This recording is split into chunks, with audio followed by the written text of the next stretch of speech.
every time we tried to put a little pressure, they just responded with great runs.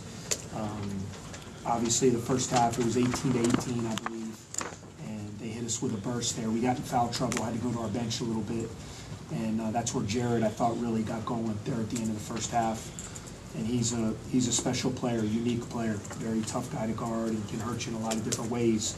Then I was proud of how we came out in the second half. You know, we cut it from 16 to 9 there. I thought we had a little bit of momentum. We got 4 or 5 stops in a row, and a big play. And I don't know. I still don't know how we did, but off of a dead ball turnover, we didn't communicate. We left Jock on the left side, and you know, he hit a 3. They got to stop. He comes right down and hits about another 3, and then all of a sudden it's a 15-point game.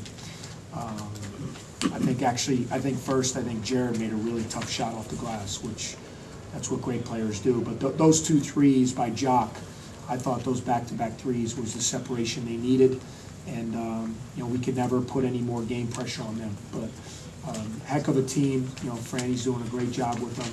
Very well coached. You can tell they have all juniors and seniors out there. You know, they play well off of each other. They've grown up together.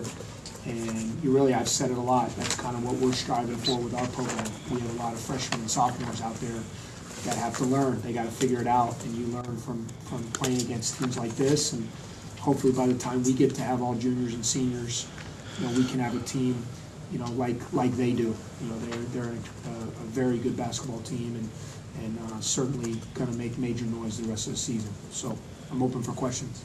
Chris, in the first half, Jock was 1 of 3, I believe, and you guys seemed to do a pretty good job of defending him.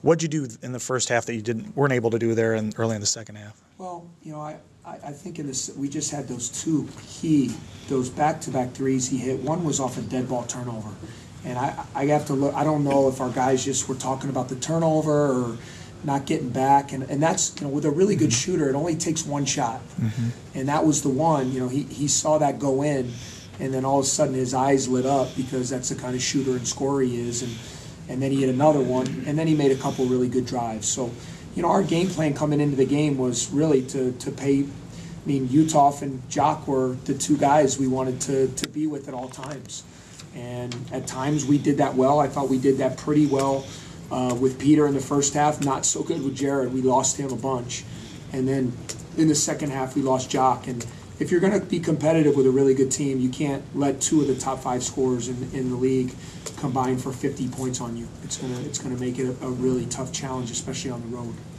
Did you guys switch to more of a man defense sort of late in the first half?